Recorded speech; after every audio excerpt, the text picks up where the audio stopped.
નમસ્કાર દર્શક મિત્રો, હું છું રૂપલ લુણેચિયા. સંપૂર્ણ ન્યૂઝમાં આપનું સ્વાગત છે. થરાદના ભાપી ગામે પૂજ્ય શ્રી માનપુરીજી મહારાજના પાવન પગલાની બધામણી તથા શિવલિંગની પ્રાણ પ્રતિષ્ઠા મહોત્સવમાં વિધાનસભાના અધ્યક્ષ શંકર ચૌધરીએ વિશેષ હાજરી આપી હતી.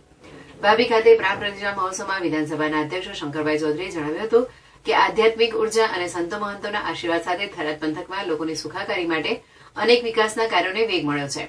આધ્યાત્મિકતા એ સનાતન સંસ્કૃતિની ધરોહર છે. અનેક વિદેશી આક્રમણો પછી પણ સનાતન સંસ્કૃતિ શાશ્વત રહી છે.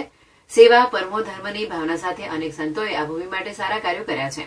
અધ્યક્ષ શંકરભાઈ ચૌધરીએ ગંગા સતીના ભજન વીજળીના ચમકારે મોતીડા પરોવરે પાનબાઈ વાક્યના દ્રષ્ટાંત સાથે જીવન આધ્યાત્મિકતા વિશે વાત કરી હતી. તેમણે ભક્તિ કર્મ અને જીવન વિશે વાત કરી હતી. જીવનમાં પરોપકારના ભાવ સાથે બીજાના ભલા માટે કામ કરીએ તો જીવન ધન્ય અને સાર્થક બને છે. આદિ શંકરાચાર્યથી લઈને અનેક સાધુ સંતોએ સનાતન સંસ્કૃતિ માટે કામ કર્યું છે. દયાના ભાવ સાથે મનુષ્ય સત્કર્મો કરવા જોઈએ. આ વિસ્તારના ખેડૂતો માટે પાણી સહિતની સુવિધા ઉભી કરી શક્યા તેનો સંતોષ છે. થરાદ વિસ્તારના લોકોની સુખાકારી માટે નિમિત્ત બનવાનું સૌભાગ્ય પ્રાપ્ત થયું છે. નવો જિલ્લો હોય કે પછી અનેકવિધ વિકાસના કાર્યો હોય, થરાદને અગ્રહરોળમાં લાવવા સરકાર પણ કટિબદ્ધ છે.